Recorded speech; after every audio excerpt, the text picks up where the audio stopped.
Bismillahirrahmanirrahim. Assalamualaikum warahmatullahi wabarakatuh.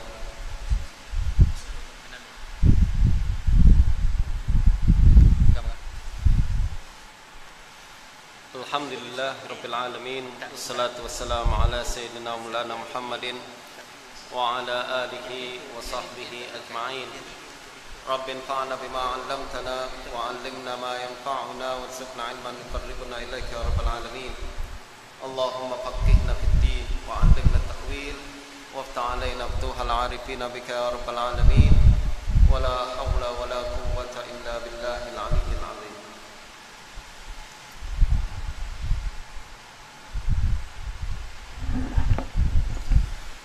Allahumma inna asbahna nushidu ونشهد حملة عرشك وملائكتك وجميع خلقك أنك أنت الله لا إله إلا أنت وحدك لا شريك لك وأن محمدا عبدك ورسولك.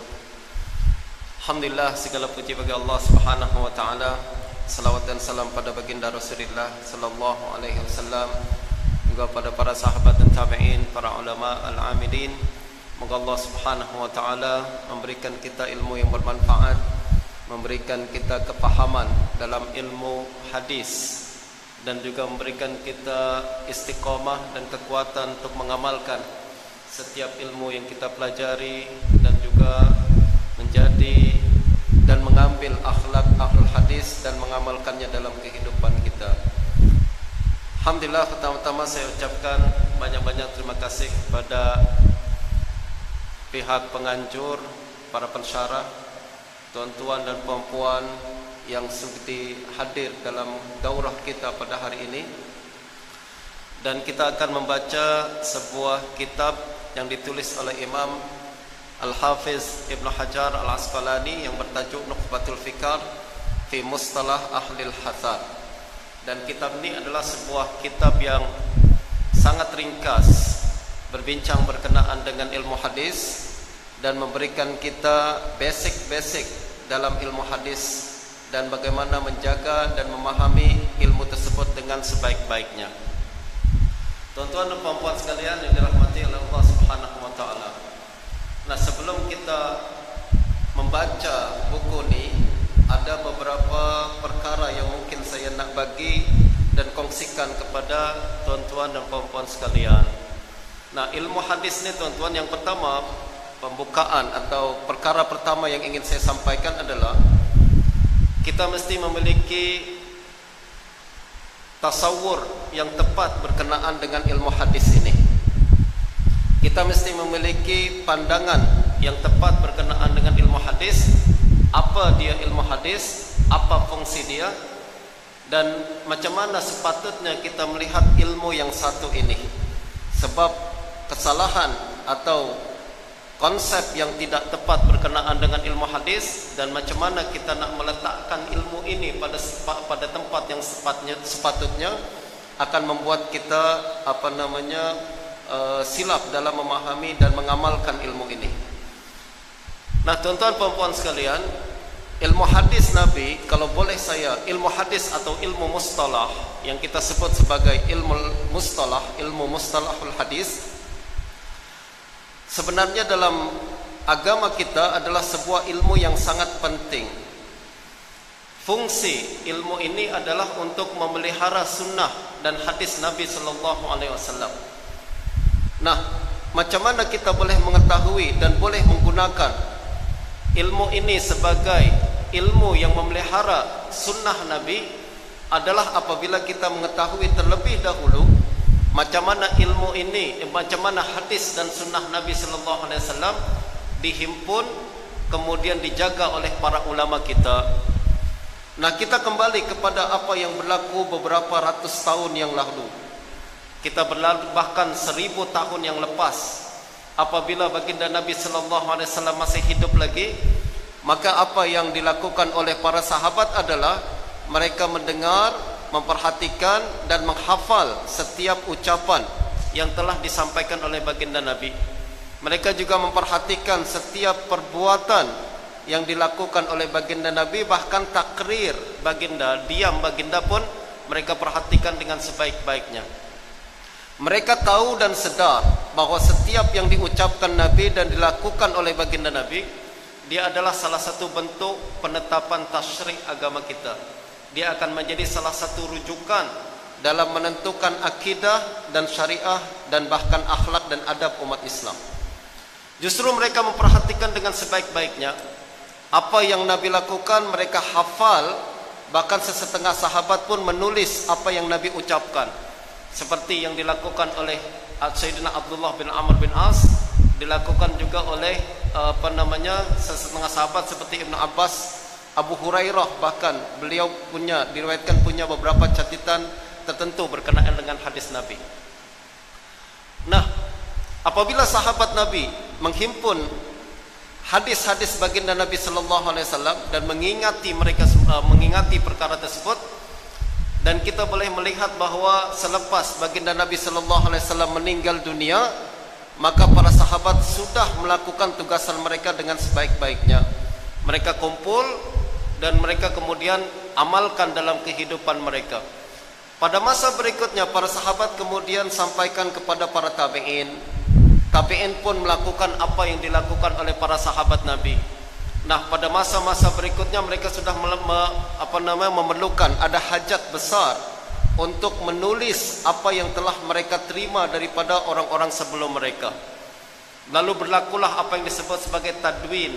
Tadwin ini tuan-tuan adalah kita tulis dengan satu gerakan yang sangat meluas di kalangan umat Islam atas perintah daripada Khalifah Umar bin Abdul Aziz untuk menulis semua hadis-hadis Nabi sallallahu alaihi wasallam.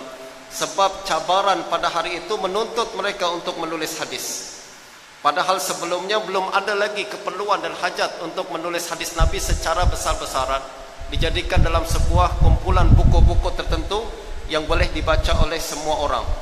Sebelumnya, sekali lagi, di masa sahabat Nabi, mereka menulis hadis setakat untuk jadi pegangan atau catatan pribadi mereka saja.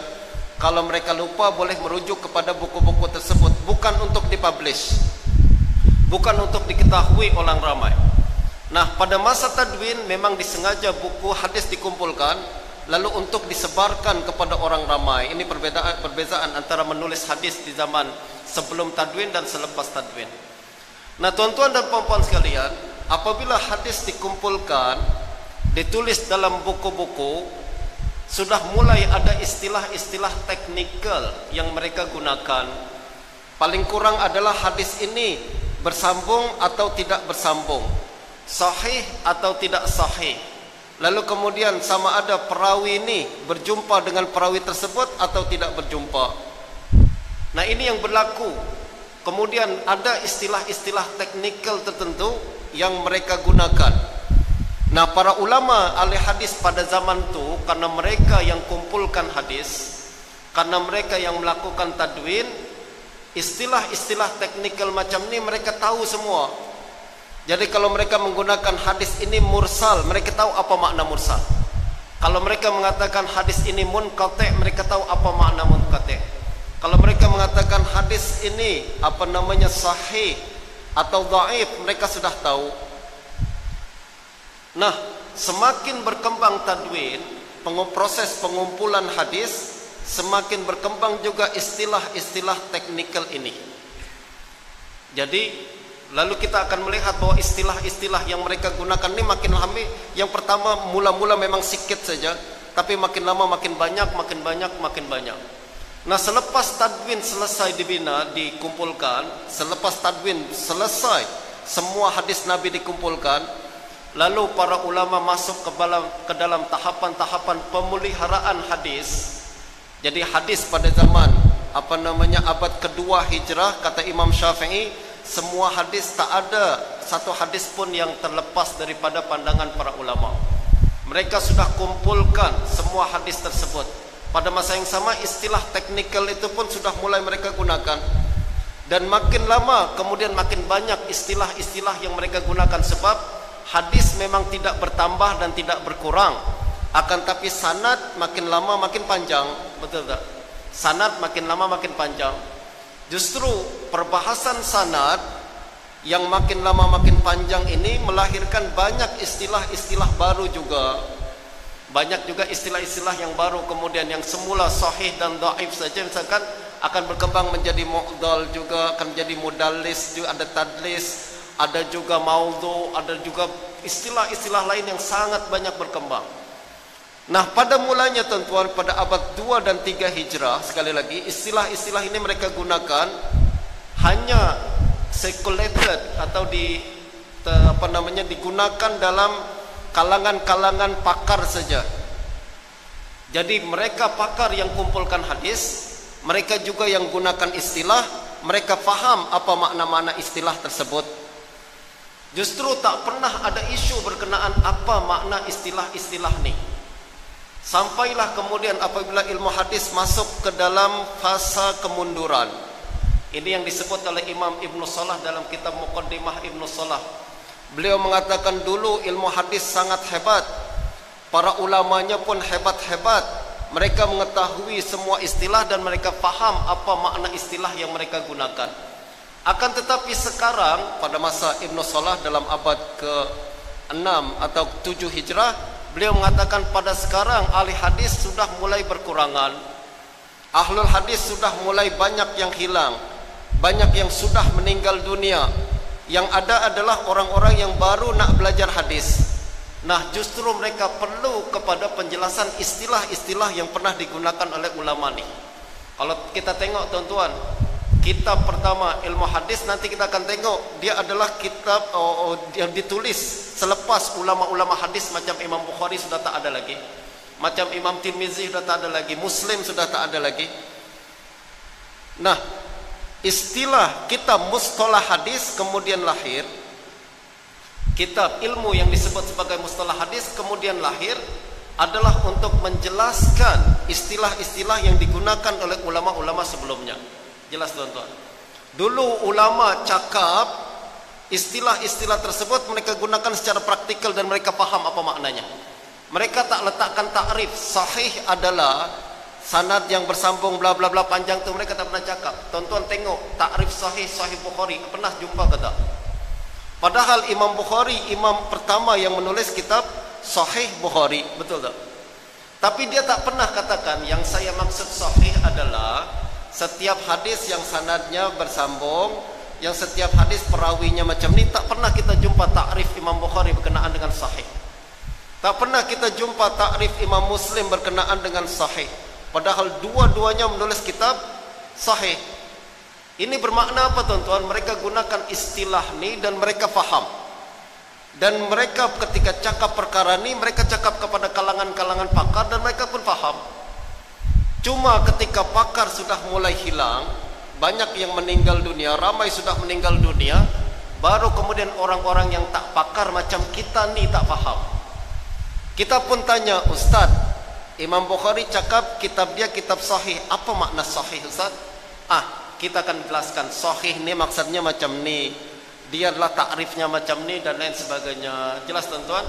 Secara poin saya adalah ilmu hadis sebenarnya adalah ilmu mustalah hadis adalah ilmu yang sebenarnya ditujukan untuk mentafsirkan apa yang dilakukan oleh para ulama, apa yang digunakan oleh para ulama. Jelas tuan-tuan? Ilmu hadis adalah kita nak faham apa yang dilakukan oleh istilah-istilah yang digunakan oleh para ulama. Nah, tuan-tuan sekalian, itu yang pertama mukadimah saya. Yang kedua, oleh karena ilmu mustalah hadis adalah usaha kita untuk faham mustalah para ulama, istilah-istilah yang digunakan oleh para ulama, tidak ada peluang bagi kita untuk kemudian menambahkan istilah baru. Sebab bukan kita nak invent istilah baru, tapi yang digunakan oleh ahli hadis, yang digunakan oleh dalam ilmu hadis adalah kita nak tafsirkan istilah-istilah lama yang mereka ada. Sebab sekali lagi kita kena faham tuan-tuan, bahawa orang yang paling pandai menjaga sunnah Nabi adalah para ulama ahli hadis pada zaman dahulu. Mereka yang sudah kumpul hadis, mereka sudah saring hadis, dan mereka sudah jelaskan semua hadis. Saya katakan lagi, tak ada satu hadis pun yang tidak dijelaskan statusnya oleh para ulama. Jangan pernah ada pandangan, okey Ustaz, saya baru jumpa hadis ni, tak pernah satu orang pun ulama jelaskan apa status hadis dia. Silap. Kalau betul dia hadis Nabi, dia confirm telah dijumpai oleh ahli hadis zaman dahulu, dan ahli hadis zaman dahulu kemudian akan jelaskan status hadis tersebut. Cuma kita yang tak faham cara penjelasan mereka. Kenapa kita tak pakar dalam ilmu hadis ni? Mereka akan jelaskan dengan isyarat. Dia tak macam kita, hadis ni sahih, hadis ni dhaif. Tak. Untuk menyebutkan hadis ni sahih atau dhaif, mereka gunakan banyak cara. Cukup dengan mengatakan tafarrada bihi fulan, fulan telah bertafarrud dalam hadis ni, confirm maknanya adalah gharib. Gharib itu adalah sahih atau tak sahih. Mereka isyaratkan dengan ucapan-ucapan tertentu yang menunjukkan kepada perkara tersebut. Cuma kita ni zaman sekarang, kalau kita tak akan faham melainkan dengan apa? Saya nak sahih ke dhaif. Itu aja. Padahal tuan-tuan, tak mesti ahli hadis menyebutkan sahih dan dhaif dengan cara kita. Mereka gunakan dengan cara mereka, dengan istilah-istilah yang mereka gunakan sendiri. Justru kini kena faham penting juga mustalah hadis adalah kita nak faham apa istilah yang digunakan oleh para ulama ketika zaman dahulu. Yang kedua lagi, ketiga lagi tuan-tuan, saya nak cakap lagi. Kalau boleh saya samakan, ilmu hadis ni macam ilmu tajwid. Apa fungsi ilmu tajwid? Ilmu tajwid adalah untuk memelihara dan memastikan bacaan kita untuk ayat-ayat Quran itu tepat. Kalau nun mati ketemu tak, kena ada dengung sikit sebab ikhfa, betul tak? Kalau nun mati ketemu mim, dia kena idgham. Kenapa? Itulah bacaan yang betul. Jangan kita baca min maqamin, silap, mim maqam. Maknanya untuk pastikan bahawa bacaan yang kita baca sekarang sama seperti bacaan Nabi ketika Nabi membaca Al-Quran. Betul tak? Justru tak ada istilah saya punya teori baru dalam tajwid, saya punya cara baru membaca Al-Quran. Tak, silap. Baca Al-Quran yang tepat adalah seperti mana yang Nabi baca. Nabi baca macam ni. Dan kami telah buat kajian istiqra, secara istiqra, bahawa setiap kali Nabi membaca nun mati jumpa dengan tak macam ni, nun mati jumpa dengan mim macam ni. So kita follow apa yang Nabi buat, lalu kami keluarkan kaedah-kaedah tajwid agar memudahkan para pelajar macam kita sekarang ni. Pakar dulu dia tak perlu tajwid, sebab dia jumpa dengan baginda Nabi, dia dengar sendiri. Betul tak? Jangan tanya Sayyidina Abu Bakar faham tak ikhfa, Sayyidina Abu Bakar Siddiq faham tak idgham. Tak, memang dia faham sendiri. Jumpa dengan Nabi, kita tanya apa takrif ikhfa Sayyidina Abu Bakar, dia tahu tak? Tak, dia tak akan sebutkan perkara macam tu.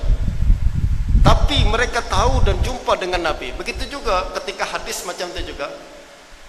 Mereka tahu apa yang Nabi cakap, mana yang betul daripada Nabi, mana yang tak betul daripada Nabi. Nah, ilmu hadis sekali lagi tuan-tuan, karena ilmu yang bertugas untuk memelihara sunnah Nabi daripada ucapan-ucapan yang bukan berasal daripada Nabi. Pastikan ini dari Nabi, ini bukan daripada Nabi. Maka para ulama telah ciptakan istilah-istilah tertentu. Betul tak? Mereka gunakan sahih, mereka gunakan dhaif, mereka katakan mursal, marfu, mu'dal dan lain sebagainya. Mereka gunakan semua tu, dan kita sekarang nak pelajari apa yang mereka maksudkan dengan istilah-istilah tersebut. Dan tujuannya adalah untuk pastikan bahawa apa yang mereka faham sama dengan yang kita faham. Untuk pastikan bahawa yang kita faham berkenaan dengan hadis ni adalah selari yang dipahami oleh para ulama terdahulu, tuan-tuan. Justru rujukan dalam ilmu hadis tak lain dan tak bukan adalah para ulama terdahulu. Para ulama terdahulu macam Imam Bukhari, macam Muslim, macam Tirmizi dan lain sebagainya. Mereka para ulama nuqad mutaqaddimin yang mereka telah jaga hadis dengan baik.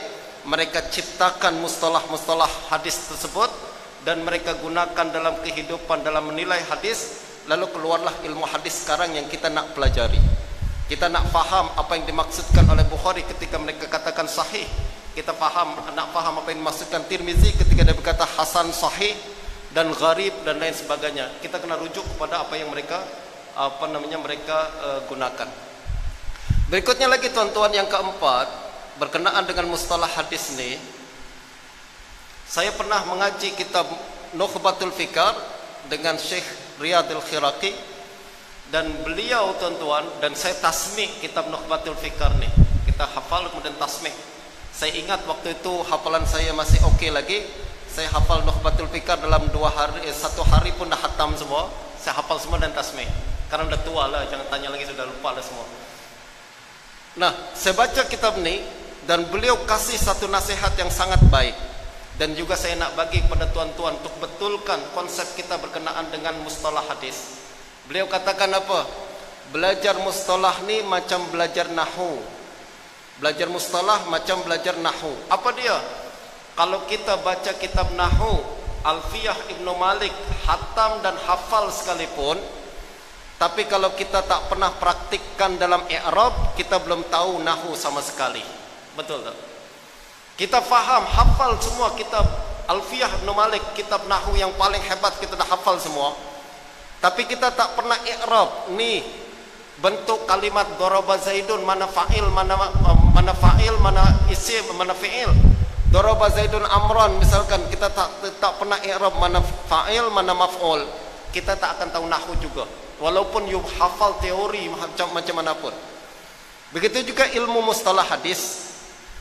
Kalaupun kita sudah hafal kitab Nukhbah sekalipun, kita sudah hafal kitab Muqaddimah Ibnu Salah sekalipun, tapi tak pernah amalkan dalam takhrij, kita tak akan pernah tahu ilmu hadis yang sebenar.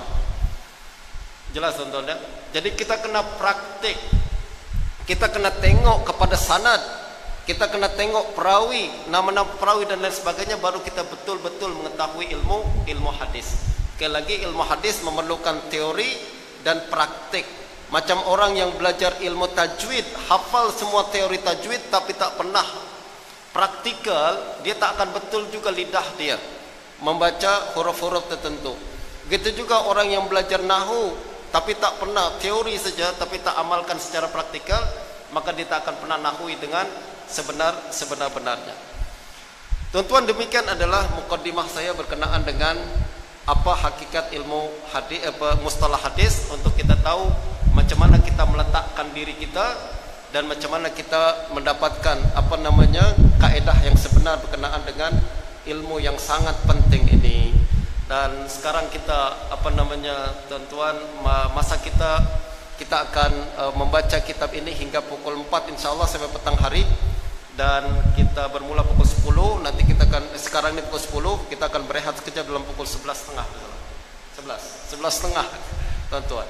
Tanpa membuang masa, kita akan mulakan bacaan kita. Sila muka surat 46.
Teman-teman sekalian, alhamdulillahilladzi lam yazal aliman qadira. Segala puji bagi Allah yang kekal dengan sifat maha mengetahui dan maha menguasai. Salawat dan salam ke atas junjungan besar Nabi Muhammad sallallahu alaihi wasallam yang diutuskan kepada sekalian manusia sebagai pemberi berita gembira dan pembawa amaran daripadanya, serta ke atas seluruh keluarga dan sahabat baginda. Amma ba'd. Jadi Imam Ibnu Hajar menjelaskan dalam muqaddimah ini berkenaan dengan mengapa beliau menulis buku ini. Beliau mengatakan karya-karya yang menyentuh subjek mustalah ahlul hadis telah dikarang dengan pelbagai gaya, dihurai dengan panjang dan juga diringkaskan. Jadi qad kasurat wa busitat wa ikhtusirat, kata Imam Ibnu Hajar. Sebelum saya, Imam Ibnu Hajar ni adalah, kata guru kami Syekh Riyadul Khiraqi, beliau mengatakan kitab Imam Ibnu Hajar dan kitab Nukhbatul Fikar adalah satu madrasah penting dalam ilmu hadis. Siapa yang nak belajar ilmu hadis, buku sangat banyak. Tapi tuan-tuan, kita boleh buat dia menjadi 3 kategori.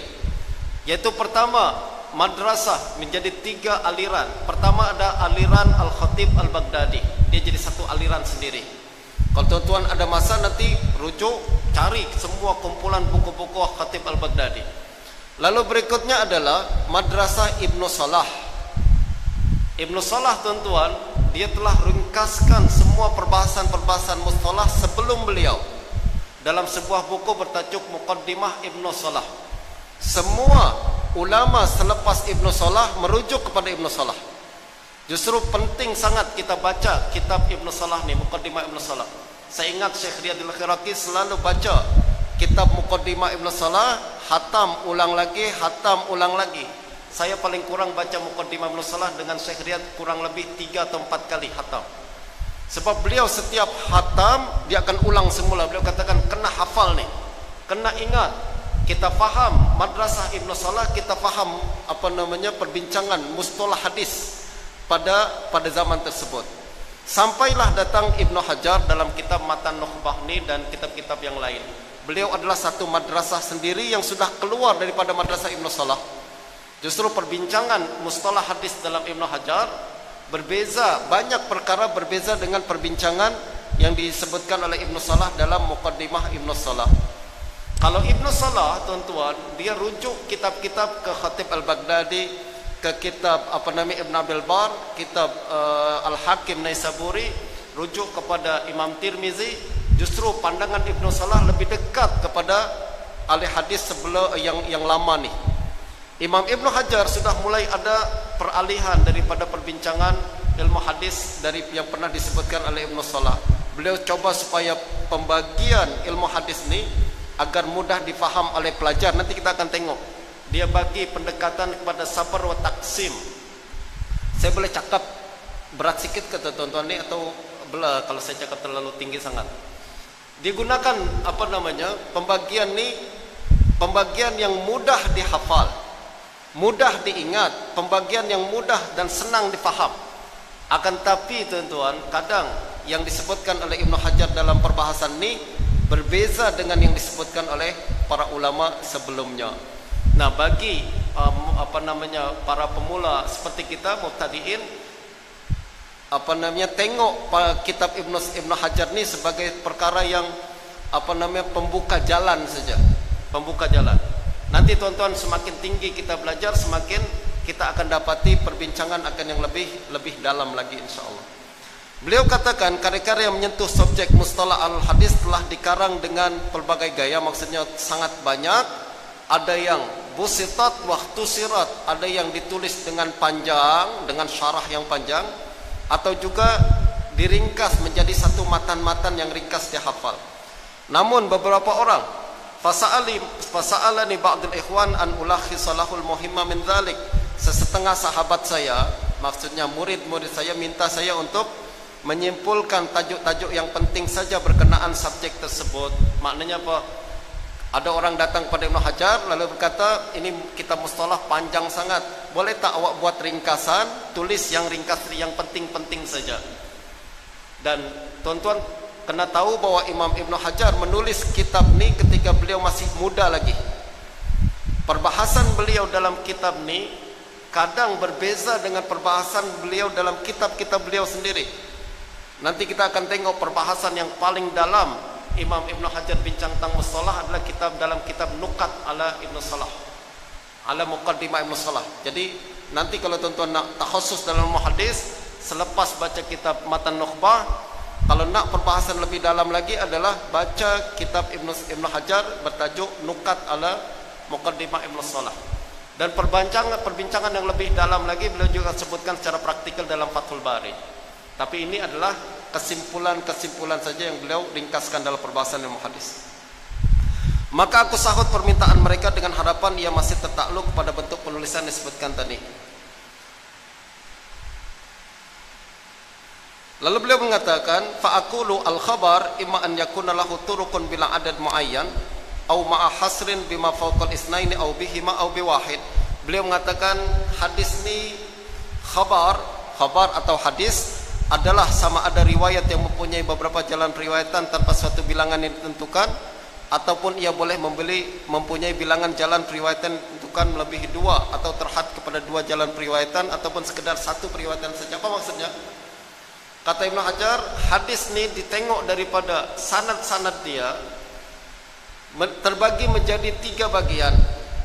Yang pertama adalah hadis yang jalur sanad dia sangat banyak. Jadi satu hadis diriwayatkan dengan sanad sangat banyak, itu namanya mutawatir. Atau hadis hanya diriwayatkan menerusi 2 sanad saja, itu namanya aziz. Jadi satu hadis tapi sanadnya ada 2. Ataukah hadis itu hanya satu hadis punya 1 sanad saja. Jadi pertama beliau sanad yang terlalu banyak, yang kedua hanya 2 saja, yang ketiga adalah 1 saja. Kata Ibnu Hajar, yang pertama dinamakan sebagai mutawatir. Yang pertama yaitu dinamakan mutawatir, ia memberi faedah ilmu yakini. Apa makna ilmu yakini? Maknanya kalau diriwayatkan secara mutawatir maka kandungan dia confirm sahih dan memberikan ilmu keyakinan. Maknanya boleh menjadi akidah kita, dengan syarat-syaratnya tersendiri. Yang kedua dinamakan masyhur. Wahwal masyhur. Masyhur adalah juga dikenali sebagai al-mustafid berdasarkan satu pendapat. Masyhur atau mustafid sama, yaitu dia tak sampai derajat mutawatir tapi sanad dia banyak. Kalau mutawatir dia tak boleh dikira lagi terlalu banyak, lebih daripada 10 hingga 70 dan lain sebagainya. Tapi kalau banyak tapi tak sampai derajat mutawatir disebut masyhur atau mustafid. Kalau yang ketiga adalah aziz. Aziz maknanya diriwayatkan hanya 2 saja. Dan kata Imam Ibnu Hajar, walaysa syartan lisahih khilafan liman za'amah. Bilangan jalan periwayatan tersebut bukanlah syarat bagi hadis sahih, berlawanan dengan pendapat golongan yang berpendapat sedemikian. Sesetengah ulama yaitu Imam Hakim An-Naisaburi mengatakan bahwa aziz adalah syarat sahih. Ini sebenarnya adalah salah faham untuk ucapan Imam Hakim. Imam Hakim tak cakap aziz adalah syarat sahih. Justru para ulama kemudian menjelaskan bahwa aziz bukan syarat sahih. Tak mesti sahih sanadnya mesti 2 tak. Dan bahkan tak ada actually tuan-tuan satu hadis yang diriwayatkan secara 2 sanad macam ni. Kalau kita rujuk kepada apa yang disebutkan oleh para ulama zaman dahulu, kan kita fahamkan mustalah maknanya apa? Kita nak faham apa yang disebutkan oleh ulama hadis zaman dahulu. Maka kita akan tengok aziz sangat jarang digunakan. Hampir tak pernah kita jumpakan hadis mengatakan hadza hadisun aziz bermakna sanadnya 2. Tak. Kalaupun ada, kita akan jumpai hadza hadisun aziz maknanya hadis ini sangat penting. Hadis ini sangat rare. Hadis ini sangat kuat. Justru tidak mesti dua sanad tersebut. Yang keempat, atau sekedar 1 jalan periwayatan dinamakan gharib. Jadi kalau hadis hanya punya 1 sanad saja dari awal sampai akhir, kita sebut dia sebagai satu hadis yang gharib. Dia termasuk dalam ke semua jenis ini kecuali yang pertama yang mutawatir, termasuk dalam kategori riwayat ahad. Jadi kalau disebut hadis ahad adalah semua hadis yang tidak mutawatir. Mutawatir maknanya bilangannya terlalu banyak, ahad adalah bilangan dia terhad. Ahad terbagi menjadi masyhur, lalu aziz dan juga gharib. Okay.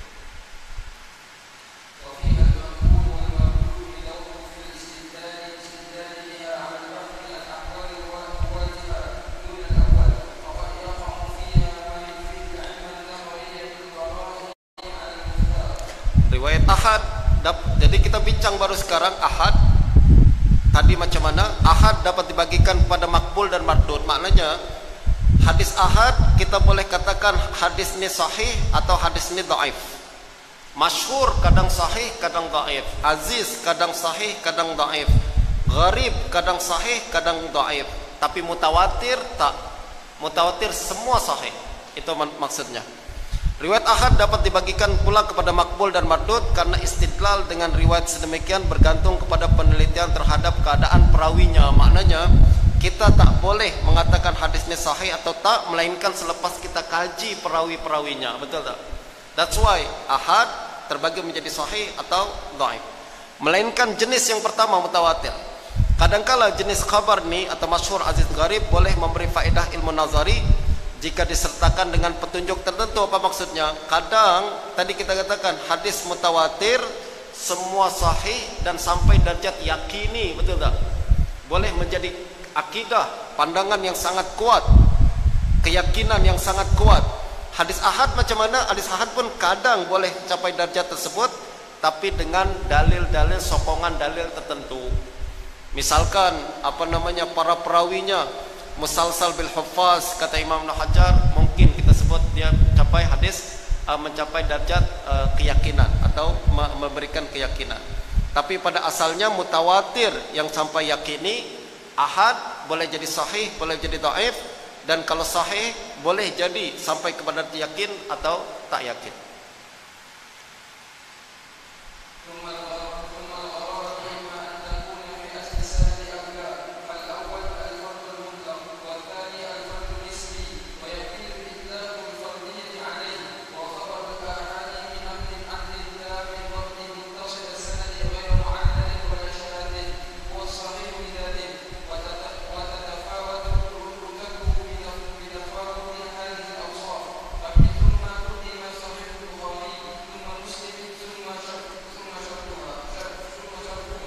Jadi sekarang kita bincang berkenaan dengan gharib, gharabah atau gharib. Kita cakap tadi gharib maknanya adalah yang punya satu sanad saja.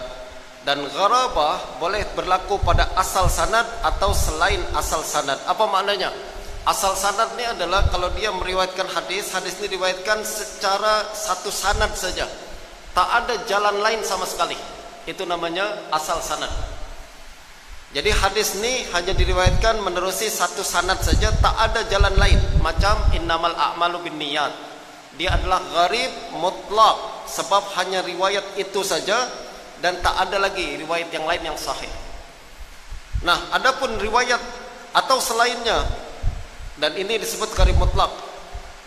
Yang kedua, keadaan yang pertama yaitu gharabah pada asal sanad dinamakan fardul mutlak, atau tuan-tuan farad dan gharib sama. Farad dan gharib sama, disebut gharib, disebut juga farad.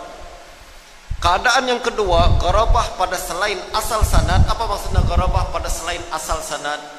Maknanya sanad ini menerusi sanad, hadis ini menerusi sanad ini saja gharib.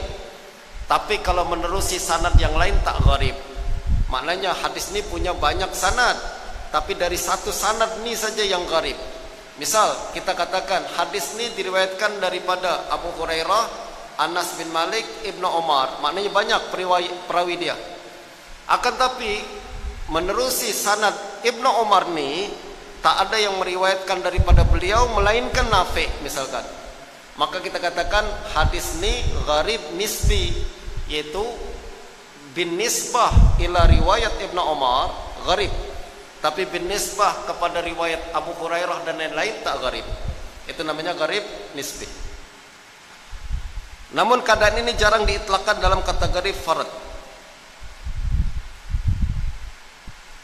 Khabar ahad atau masyhur, aziz dan gharib. Namun keadaan ini jarang diitlakkan dalam kategori farad. Maksudnya apa? Biasanya kalau disebut hadis ini gharib, maka yang dimaksud adalah yang pertama. Hadis ini farad, maka yang dimaksud yang pertama yaitu farad mutlak. Jarang farad nisbi dikatakan gharib secara mutlak. Khabar ahad, masyhur, aziz dan gharib diriwayatkan oleh perawi yang adil dan mempunyai dhabat hadis, penjagaan hadis yang sempurna dengan sanad yang bersambung tanpa sebarang ilal atau kecacatan serta tidak syaz. Inilah yang dinamakan sebagai sahih li dzatih. Jadi kita bincang tentang sahih atau tak sahih hanya berkaitan dengan hadis ahad saja. Hadis ahad yang memenuhi syarat-syarat sahih disebut sahih. Apa dia? Yang pertama adalah perawinya adil dan mempunyai dhabat, penjagaan hadis. Apa yang maksud dengan dhabat? Adil ini tuan-tuan berkenaan dengan sifat-sifat manusia. Dia soleh ke tak sahih, itu namanya adil. Dia solat 5 waktu, tak solat, itu namanya adil. Tapi dhabat berkenaan dengan hafalan. Berkenaan dengan hafalan. Kadang ada orang solat dia sangat rajin, tapi hafalan dia tak baik, hafalan dia tak kuat. Dia tak termasuk sebagai perawi sahih. Kadang ada orang yang dhabat dia baik, tapi tak punya adalah. Misal dia bukan orang Islam pun bukan seorang perawi yang sahih. Justru seorang perawi sahih adalah dia mesti adil dan dhabat. Adil sekali lagi maknanya secara sifat personal dia oke. Dhabat maknanya adalah secara hafalan dia oke. Jadi istilah zaman sekarang tuan-tuan, ada orang yang soleh tapi dia tidak profesional, dengan orang yang profesional tapi dia tak soleh. Mana kita pilih? Kita pilih yang profesional dan soleh, itu kan? Itu juga adalah syarat seorang perawi hadis sahih, yaitu dia soleh pada masa yang sama, hafalan dia pun kuat, dhabat dia kuat. Dengan sanad bersambung, tak ada ilal, tak ada kecacatan, serta tidak syaz. Nanti kita akan bincang apa yang dimaksud dengan ilal atau illah, apa yang dimaksud dengan syaz. Kalau memenuhi syarat ini semua, ini disebut sebagai sahih li dzatih. Martabat riwayat-riwayat sahih li dzatih adalah berbagai takluk kepada kepelbagaian ciri-ciri sanad yang disebutkan tadi. Jadi kata Imam Ibnu Hajar, ada hadis sahih pun bertingkat-tingkat, terpulang kepada kekuatan yang dimiliki oleh para perawi tersebut. Kalau perawi ini tingkat dia tinggi, dia sahih, darjat tinggi. Kalau perawi ini tingkatan dia rendah, maka dia sahih tapi darjat rendah. Jadi karena perbezaan tingkatan ini, sahih pun ada tingkatan-tingkatan. Kalau kita katakan Malik Ibnu Anas, dia darjat perawi paling tinggi. Kenapa? Punya sifat-sifat yang lebih tinggi berbanding perawi yang lain yang seangkatan dengan Imam Malik yang lain. Misalkan seperti Abdul Wahab Ats-Tsaqafi, walaupun dia perawi sahih, perawi yang thiqah, akan tetapi dia lebih rendah daripada Malik. Justru riwayat Imam Malik lebih sahih daripada riwayat Abdul Wahab. Oleh yang demikian, Sahih Bukhari lebih diutamakan diikuti Sahih Muslim, kemudian hadis-hadis lain yang menepati syarat mereka berdua. Karena perbezaan syarat inilah kita boleh katakan ada sahih lebih tinggi daripada yang lain. Sahih Bukhari lebih tinggi daripada Sahih Muslim, sebab perawi dan syarat-syarat sahih dalam riwayat Muslim lebih lebih tinggi daripada syarat Muslim.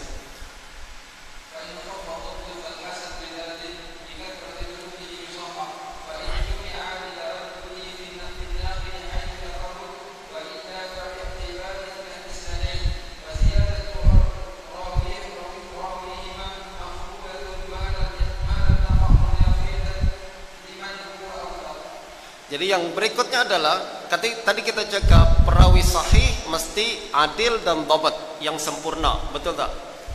Kalau dia memiliki dhabat yang kurang sempurna, itu disebut sebagai khafifud dhabat, ada kekurangan dalam dhabat, hafalan dia kurang, maka hadis tersebut jatuh daripada darjat sahih kepada darjat hasan li dzatihi. Jelas tuan-tuan? Jadi semua syarat-syarat sahih ada, tapi perawi tersebut punya dhabat yang kurang, maka kita katakan dia hasan li dzatihi. Dan hasan li dzatihi ini jika terdapat kekurangan pada kualiti dhabat perawi, maka riwayatnya dinamakan hasan li dzati, yang boleh dinaik taraf kepada sahih jika ia ditemui dengan jalan periwayatan yang banyak. Jadi hadis yang hasan li dzati lalu disokong oleh hadis-hadis lain yang juga hasan li dzati misalkan, maka dia naik kepada pada sahih li ghairihi. Jadi Ibnu Hajar membagi apa tuan-tuan?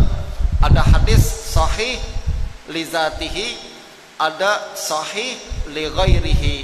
Apa dimaksud dengan sahih li ghairihi? Sahih li ghairihi adalah hadis hasan yang terangkat naik. Asalnya dia hasan tapi terangkat kepada kepada sahih. Itu disebut sebagai sahih li ghairihi.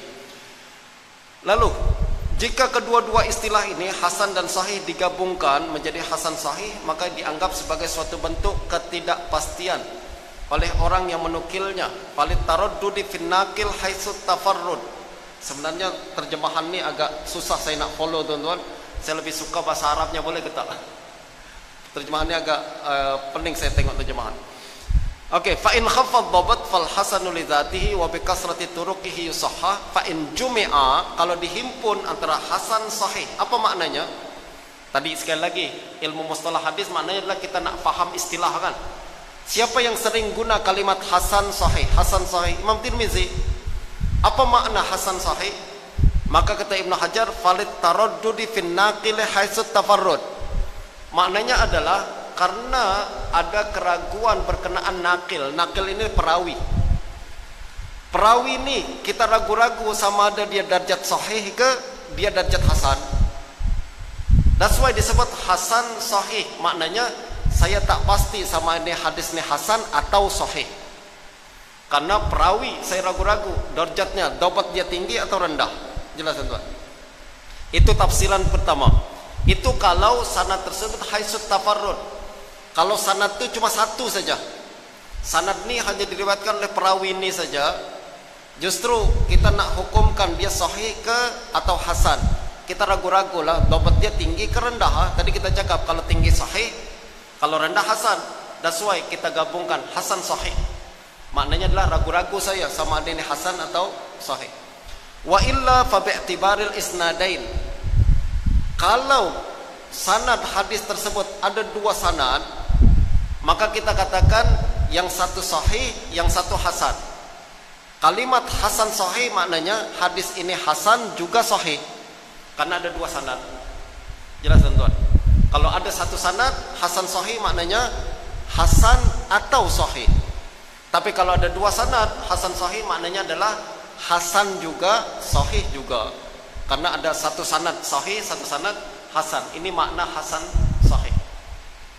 Sekali lagi tuan-tuan, ini adalah pandangan Ibnu Hajar untuk bagi kaedah prinsipal untuk kita. Kalau tuan-tuan lebih tinggi lagi nanti belajar, akan banyak penjelasan-penjelasan yang lain. Kalau nak pandangan yang paling tepat, maka kena kaji sendiri Sunan Tirmizi. Tengok beliau kata hasan sahih, apa maknanya dengan kajian kita sendiri. Sebab sekali lagi istilah mustalah maknanya adalah kita nak tafsirkan istilah yang digunakan oleh para ulama.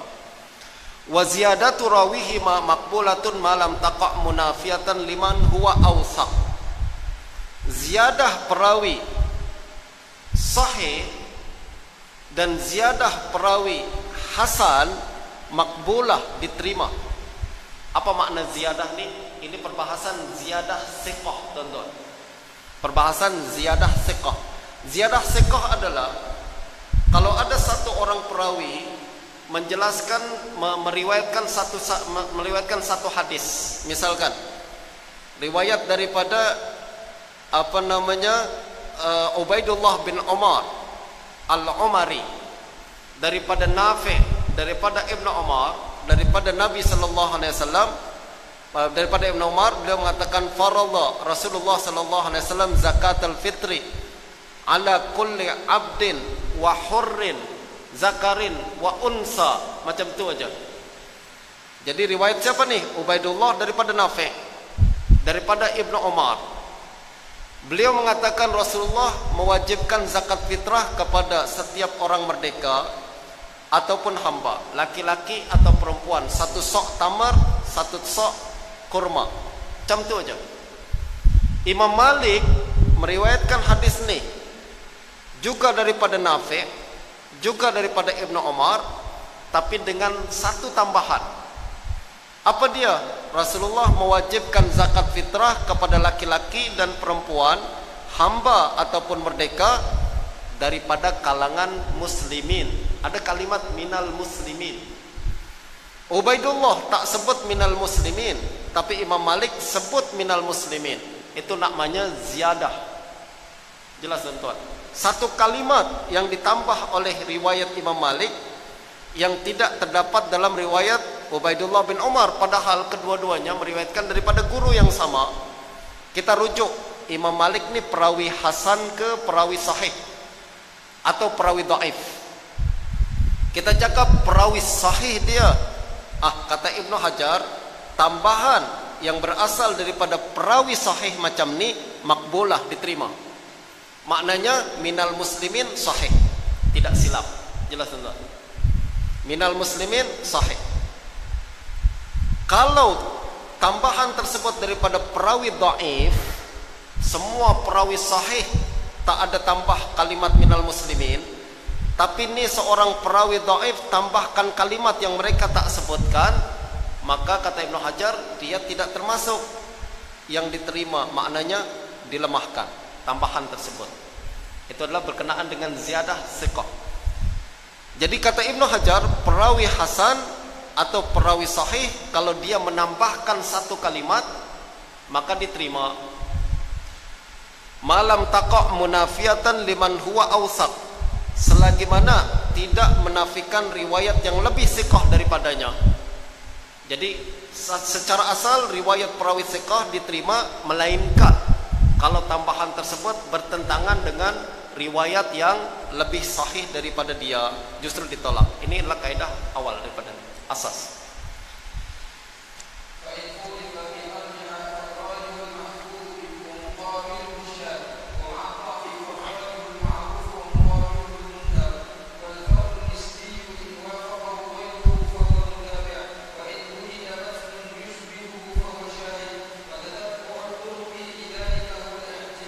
Jadi kalau ada perbincangan sekarang, tadi kita sudah bincang berkenaan dengan tambahan diterima melainkan kalau menyalahi riwayat yang lebih thiqah.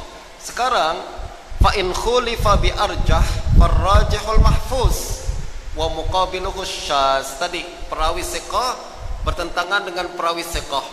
Mana yang lebih sahih, mana yang lebih kuat thiqahnya dia, kita sebut sebagai mahfuz. Yang lemah disebut syaz. Wa ma'ad dha'af farrajihul ma'ruf wa muqabiluhul munkar. Tapi kalau perawi ini thiqah bertentangan dengan perawi dhaif, maka yang riwayat perawi thiqah disebut ma'ruf, perawi dhaif ya, riwayat yang diriwayatkan oleh perawi dhaif disebut munkar. Jelas tuan-tuan ya? Ini kalau berlaku pertentangan thiqah dengan thiqah, kita tengok mana yang lebih thiqah. Riwayat yang lebih thiqah dia adalah mahfuz. Dan yang thiqah ni walaupun dia thiqah, tetap riwayat dia disebut syaz. Dan syaz adalah bagian hadis lemah. Syaz adalah bagian hadis lemah. Dan kalau thiqah bertentangan dengan dhaif, maka riwayat yang thiqah dimenangkan dan dia kita sebut sebagai riwayat yang ma'ruf. Dan yang riwayat yang dhaif yang kita lemahkan disebut sebagai munkar. Wal fardun nisbi in wafaqahu ghairuhu fal mutaba'. Fahwal mutaba' bukannya mutabi'. Fard nisbi tadi kita cakap. Fard nisbi, fard ada dua, mutlak dan nisbi. Fard mutlak adalah dia cuma satu riwayat saja, satu saja sanad tu yang menyampaikan kepada hadis tersebut. Dan mutlak maknanya udah tak ada apa-apa lagi yang boleh menyokong dia. Tapi kalau perawi nisbi, kita jumpai sanad lain yang sama dengan dia. Macam tadi riwayat daripada Nafi' Ibn Umar, ada Ubaidullah bin Umar, ada Malik.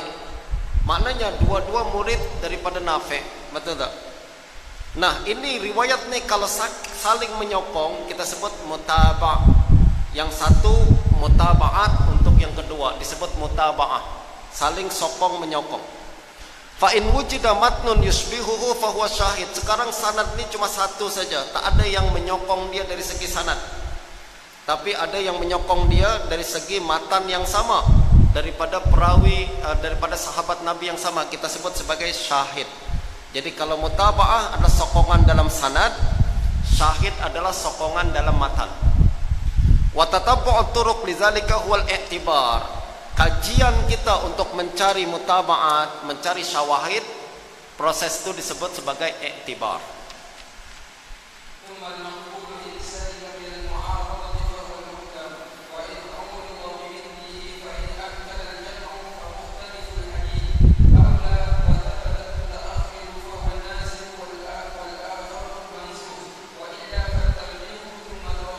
Sekarang kita bincang berkenaan hadis sahih, hadis makbul. Makbul ni tuan-tuan adalah sahih dan hasan. Tadi kita cakap, ya kan? Makbul adalah hadis yang diterima. Apa dia? Sahih dan hasan. Adakah boleh kita amalkan? Tengok dulu.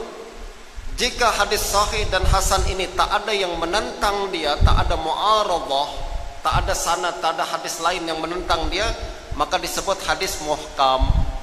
Jadi hadis berkenaan dengan innamal a'malu binniyat, kita boleh jadikan hukum tak Ustaz? Tengoklah, ada tak hadis lain yang bertentangan dengan hadis ni? Tak ada, maknanya dia hadis muhkam. Hadis muhkam terus boleh jadi dalil. Wa in urida bimislihi fa in amkanal jam'u fa mukhtaliful hadis. Sekarang ada hadis makbul, sahih atau hasan, tapi bertentangan dengan hadis makbul juga, sahih atau hasan. Kita tengok, boleh tak kita amalkan, boleh tak kita jamak? Kalau boleh dijamak, ini masuk dalam kategori mukhtaliful hadis. Kitab mukhtaliful hadis, banyak kitab bincang tentang mukhtaliful hadis. Yang paling pertama adalah karangan Imam Asy-Syafi'i bertajuk Ikhtilaful Hadis. Lalu juga karangan Imam Ibnu Qutaibah bertajuk Ta'wil Mukhtalifil Hadis, yaitu sebuah hadis yang nampak bertentangan dengan hadis-hadis yang lain. Kalau masih boleh dijamak, maka dia disebut sebagai mukhtaliful hadis. Aula atau bertentangan tidak boleh dijamak. Apa yang kita kena buat? Wasabatal mutaakhir fahuwan nasih wal akharul mansuh. Kalau dua hadis bertentangan tak boleh dijamak, tengok mana yang lebih dulu secara tarikh, mana yang lebih terbelakang. Misalkan ada satu hadis mengatakan Nabi tengah berpuasa, lalu Nabi berbekam, terus tak batalkan puasanya. Pada hadis yang kedua Nabi mengatakan siapa yang berpuasa lalu berbekam batal puasanya. Bertentangan tak? Bertentangan. Justru kita akan tengok mana yang berlaku lebih dahulu. Oh, yang berlaku lebih dahulu adalah ini. Kenapa ini berlaku pada haji wada misalkan? Maknanya yang berlaku terakhir inilah kita amalkan, yang berlaku sebelumnya disebut mansuh, tidak diamalkan.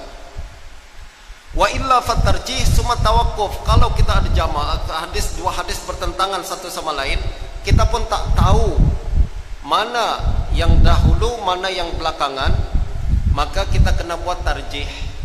Kita tengok mana dalil-dalil yang menunjukkan mana yang lebih kuat hadis, salah satu hadis ni. Summa tawakkuf. Kalau tarjih juga tak boleh buat, tawakuf lah, kita tak tahu mana yang nak dibuat. Dan tawakuf ni sejauh pengetahuan saya tak ada hadis yang tawakuf. Tak ada hadis yang bertentangan satu sama lain, tak boleh dijamak. Lalu kita tak tahu nak buat apa sehingga dah tawakuf lah, tak ada. Ini secara teori saja. Yang ada adalah nasih, mansuh ataupun tarjih. Dan ini menunjukkan apa bahasan ini tuan-tuan? Perbahasan ini menunjukkan apa yang saya sebut dalam dua buku saya, bertajuk Fiqh Hadis dan juga Fiqh Hadis Imam Syafi'i. Saya katakan tidak semua hadis sahih adalah sunnah. Kenapa? Kita belajar ilmu mustalah. Tidak semua hadis sahih terus boleh diamalkan. Mungkin bertentangan dengan hadis lain, betul tak? Kalau bertentangan dengan hadis lain, walaupun dia sahih, tengok sama ada dia mansuh. Kalau mansuh ditinggalkan, walaupun dia sahih, betul tak? Atau dia marjuh selepas kita tarjih, maka kita tinggalkan, betul tak? Itu yang orang belajar hadis. Ini tak berbeza dengan orang tak belajar ilmu hadis, teman-teman. Apabila saya katakan tak semua hadis sahih boleh diamalkan, orang bising. Ustaz, awak nak ajarkan yang bukan-bukan ke? Awak nak suruh orang tidak tinggalkan sunnah Nabi ke? Hadis sahih tak boleh diamalkan macam mana Ustaz? You tak belajar ilmu mustalah. Ilmu Hajar bercakap awal-awal lah. Kalau hadis makbul sekalipun, sahih atau hasan, tidak boleh terus diamalkan, melainkan kalau dia muhkam, betul tak? Kalau muhkam, amalkan. Maknanya muhkam maknanya apa? Hadis itu tak bertentangan dengan hadis lain, dengan dalil-dalil yang lain. Muhkam boleh terus amalkan. Tapi kalau hadis itu bertentangan, tengok sama dia mansuh ke tak, ya tak. Kalau mansuh walaupun dia sahih tinggal, tidak boleh diamalkan. Atau dia marjuh selepas kita tarjih, walaupun dia sahih tidak diamalkan. Justru tak semua hadis sahih menjadi sunnah, dan tidak semua hadis sahih boleh terus diamalkan. Saya tak buat perkara bid'ah ni tuan-tuan, ada dalam kitab Ibnu Hajar.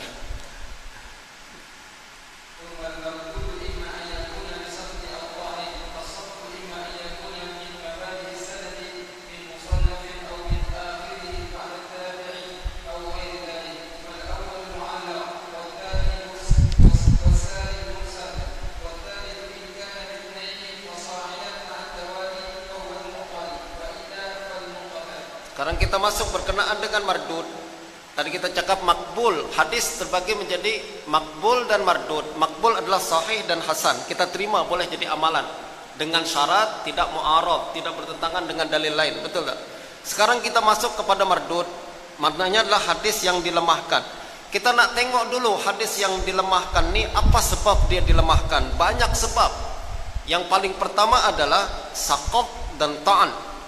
Saqat ni apa? Karena terputus sanadnya. Ta'an ni apa? Cacat pada perawinya atau salah satu sanadnya. Nah, hadis lemah karena dua perkara nih. Saqat karena ada keguguran, gugur sesuatu dalam sanad, atau ta'an karena sifat perawinya yang tercela. Sekarang kita bincang dulu tentang saqat. Saqat itu adalah tergugur dalam sanad. Saqat ini terbagi menjadi 4 bagian. 4 bagian. Yang pertama, imma an yakuna min mabadi'is sanad min musannifin aw min akhirih ba'da tabi'i aw ghairi dzalik. Fal awwalul mu'allaq. Yang pertama adalah mu'allaq. Mu'allaq itu apa? Dia gugur di awal sanad. Awal sanad itu apa? Dari penulis kitab hadis. Misal Imam Bukhari meriwayatkan sebuah hadis yang terputus antara dia dengan orang yang dia riwayatkan. Nah, ini disebut sebagai mu'allaq. Mu'allaq. Imam Bukhari sebutkan sebuah hadis. Imam Bukhari misalkan dia tak jumpa dengan Hisham bin Urwah. Lalu dia cakap, qala Hisham bin Urwah. Maknanya mu'allaq. Kenapa? You tak jumpa dengan Hisham. Dan ini berlaku di awal sanad. Maknanya ada yang tergugur di awal sanad, disebut sebagai mu'allaq. Hadis-hadis mu'allaq dalam Sahih Bukhari sangat banyak, sehingga menjadi satu buku tersendiri oleh Imam Ibn Hajar, ditulis oleh Imam Ibn Hajar. Adakah ini berlaku dengan Imam Bukhari saja? Tak, semua ada hadis yang lain. Yang penting adalah dia penulis buku kitab hadis dan dia meriwayatkan sebuah hadis yang dia tidak dengar daripada orang tersebut. Itu disebut sebagai mu'allaq. Imam Bukhari cakap qala Rasulullah sallallahu alaihi wasallam. Mu'allaq tak? Mu'allaq. Kenapa? Dia penulis hadis, dia cakap Nabi cakap macam tu, you tak jumpa Nabi. Maknanya ada yang terputus antara you dengan Nabi, disebut sebagai mu'allaq. Dan kebanyakan kitab hadis yang kita tulis hari ini adalah mu'allaq. Tengoklah kitab Riyadhus Shalihin, adakah sanad dia tuan-tuan? Dari Imam Nawawi ke Imam Bukhari? Tak ada, semua mu'allaq. Betul tak? Imam Bulughul Maram, Imam Hajar misalkan riwayatkan hadis terus direct daripada Nabi, mu'allaq. Sebab dari penulis buku hingga ke Nabi dia tak sebutkan sanadnya. Wasani al-mursal. Mursal adalah dia terputus di akhir sanad. Tadi di awal sanad, kita tahu sekarang awal maknanya adalah dari penulis buku, akhir maknanya adalah apa namanya di yang berkaitan dengan Nabi sallallahu alaihi wasallam, hampir dengan Nabi. Justru kalau tabi'in meriwayatkan sesuatu daripada Nabi secara direct, tabi'in tak jumpa Nabi, justru berlaku keguguran tergugur dalam sanad tersebut. Wasalis in kana bi isnaini fasaidan ma'at tawali fa huwal mu'dhal. Yang ketiga, jadi ada di awal sanad disebut mu'allaq, di akhir sanad disebut mursal, yang di tengah-tengah sanad disebut apa? Tengok dulu. Yang di tengah-tengah sanad nih, kalau yang gugur cuma satu disebut munqati', kalau tergugur dua disebut mu'dhal. Jelas tuan? Kalau disebut satu munqati', tergugur satu orang perawi saja, tapi kalau dua atau lebih kita sebut sebagai mu'dhal. Mu'dhal ni tuan-tuan jelas secara bahasa maknanya berat. Jadi munqati' terputus satu. Kalau terputus double maka disebut mu'dhal.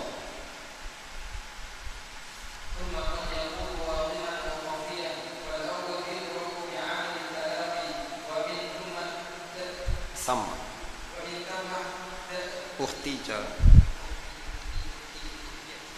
Ihtija ila tarikh.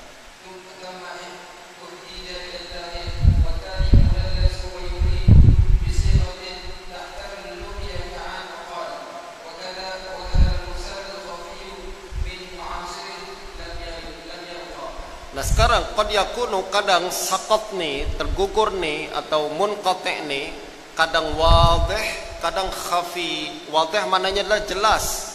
Jelas untuk siapa? Untuk orang belajar rijal. Orang tak belajar rijal tak akan jelas juga. Orang yang hafal sanad dan belajar rijal dia akan nampak Hasan Al-Basri an Samurah misalkan, dia boleh nampak Hasan boleh jumpa ke tak, sebab dia kenal Hasan, dia kenal Samurah. Hasan Al-Basri an Ali, dia boleh nampak. Kenapa? Dia tahu Hasan Al-Basri ini tinggal di mana, Ali tinggal di mana. Kalau kita nih semua tak jelas, betul tak?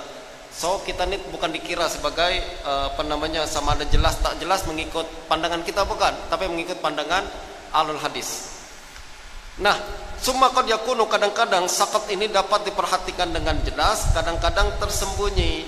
Fal awwalu yudraku bi adami talaqi. Yang pertama, sakat yang jelas adalah dapat dikenal pasti melalui ketidakperjumpaan. Talaqi, tidak jumpa sama sekali.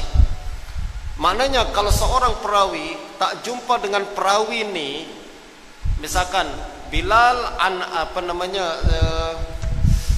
Ibnu Abi Laila an Bilal, Ibnu Abi Laila an Bilal. Ibnu Abi Laila di Kufah, Bilal di Syam.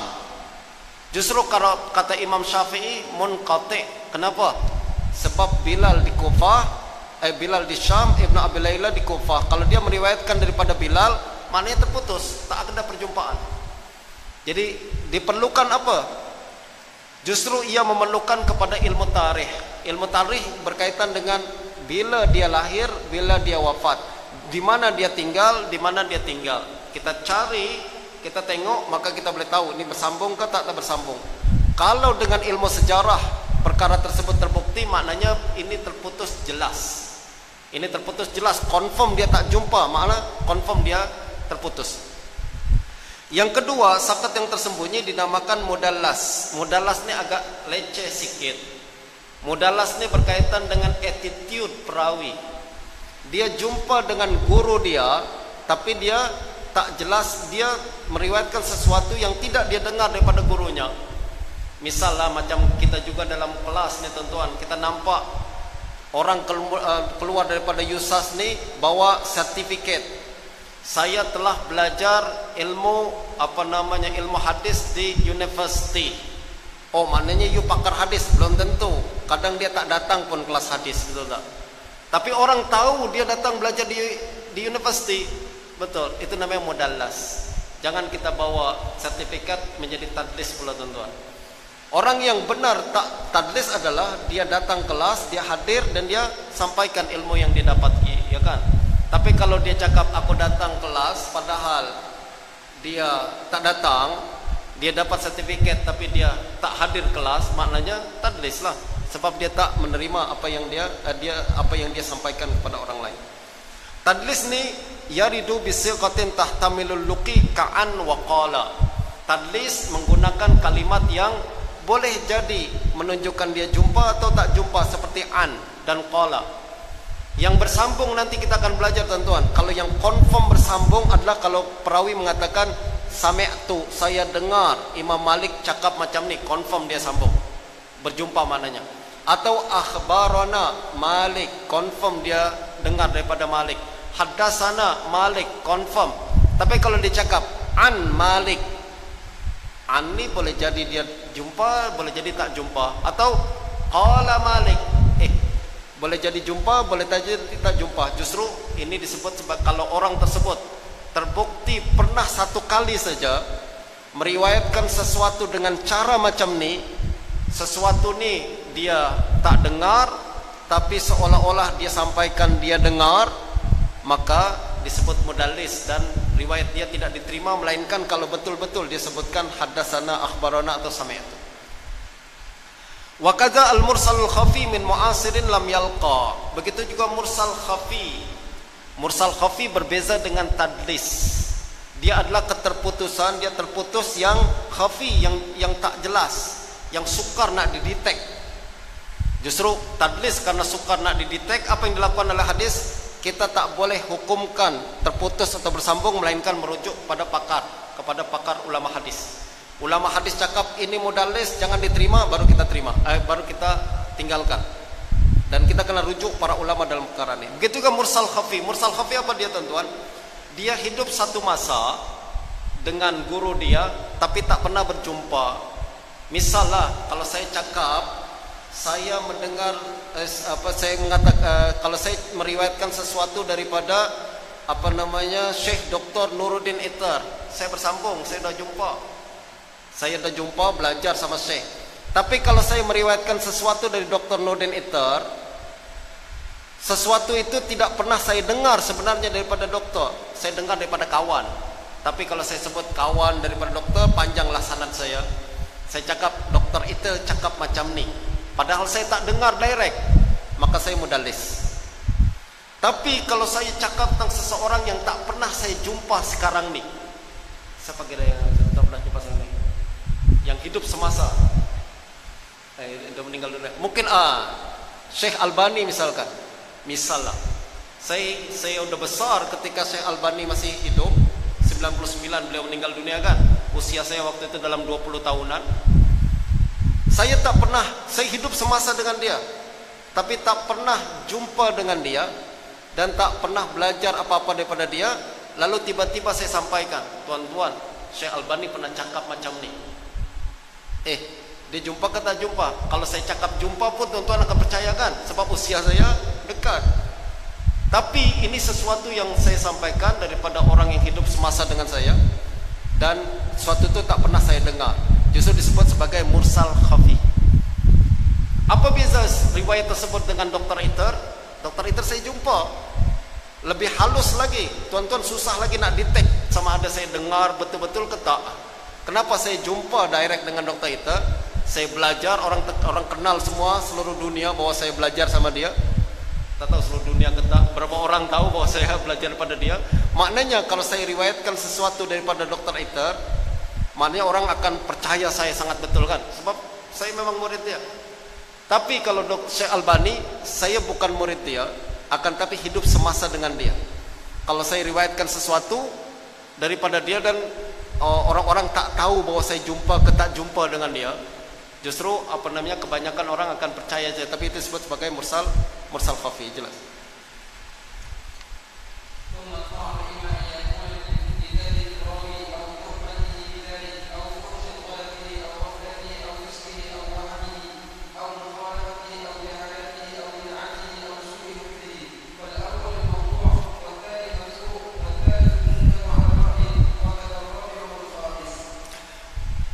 Syarat yang bentuk yang hadis lemah yang berikutnya adalah karena ta'an. Ta'an adalah karena cacat perawi. Kalau tadi terputus dalam sanad, betul tak?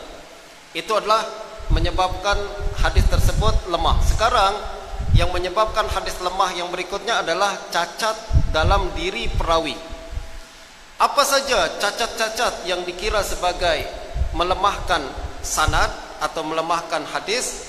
Yang pertama, sebab pendustaan perawi. Apa maksudnya? Maknanya perawi ini pendusta. Dia adalah satu cacat. Yang kedua, tuduhan bahwa dia berdusta dalam riwayat. Kalau tadi confirm berdusta, kalau ini masih suspek berdusta. Lebih ringan sedikit, teman-teman. Kalau tadi dia berdusta confirm, yang kedua saya suspek dia berdusta. Berbeza. Yang ketiga, kesalahan yang teruk, dia meriwayatkan hadis banyak salah. Itu adalah satu cacat juga. Yang berikutnya cuai. Cuai ini apa? Sering lupa, tuan-tuan. Hafal, ingat. Lupa-lupa, ingat. Itu saya rasa adalah kalau ada perawi pada zaman sekarang sampai dalam kategori yang ketiga nih. Kadang dia ingat, kadang dia lupa. Ini namanya cuai. Atau kefasikannya. Fasik maknanya dia punya attitude yang bertentangan dengan ahli ilmu, disebut fasik. Kalau dia bercampur dengan orang minum arak misalkan, fasik lah. Kalau dia meriwayatkan hadis, tuan-tuan nak terima ke tak terima? Tak, dia perawi lemah. Walaupun hafalan dia kuat, sorry, kita tak terima hadis dari orang minum arak walaupun hafalannya kuat, sebab ta'an, ada cacat dalam perawi. Atau keraguan dalam riwayatnya, awahmihi, waham, bukan keraguan. Waham ni adalah, tuan-tuan, kesilapan yang dia lakukan. Kalau tadi kesalahan sangat teruk, ini waham adalah silap sikit-sikit saja, tapi tetap satu cacat juga.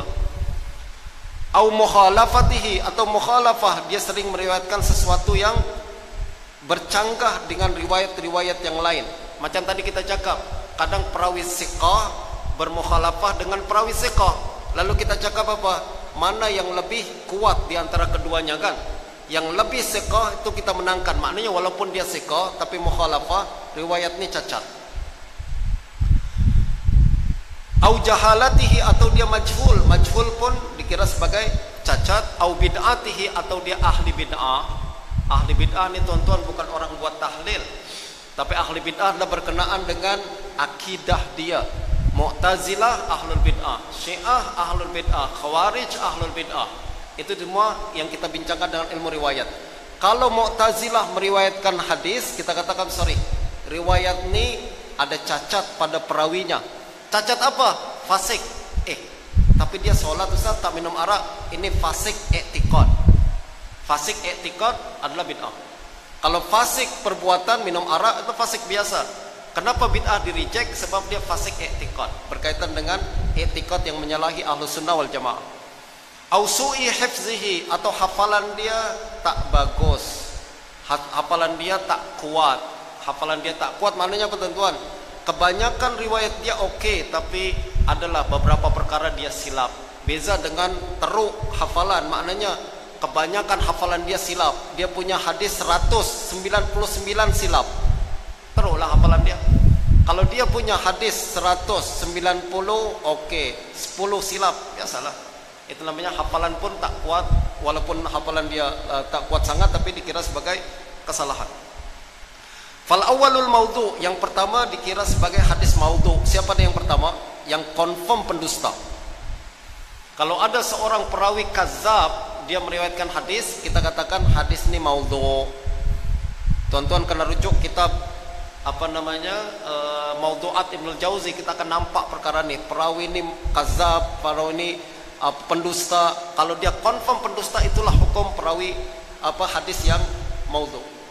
Wasani matruk, yang kedua apa? Yaitu yang teruk sangat, kesilapannya disebut sebagai hadis matruk. Yang ketiga munkar ala ra'i. Munkar ala ra'i itu menurut satu pandangan adalah disebut hadis munkar. Apa tuh? Ghaflah, yang sering lalai dalam meriwayatkan hadis. Wa kadzar rabi' wal khamis, 4 yang kelima pun dikira sebagai munkar. Kesimpulannya, istilah ini menurut saya tak penting sangat tuan-tuan. Selepas maudhu maka semua dhaif. Nak sebut munkar ke, nak sebut matruk, semua dhaif. Tapi kalau disebut maudhu, teruk, yang sangat teruk, dah tak boleh diangkat lagi. Tak boleh terangkat lagi kepada dhaif. Tak, kalau dah maudhu dah tak boleh. Begitu juga matruk, matruk pun dah tak boleh terangkat lagi kepada dhaif. Tapi yang lain boleh terangkat dengan sokongan-sokongan mutaba'at dan syawahid. Sekarang pukul 11.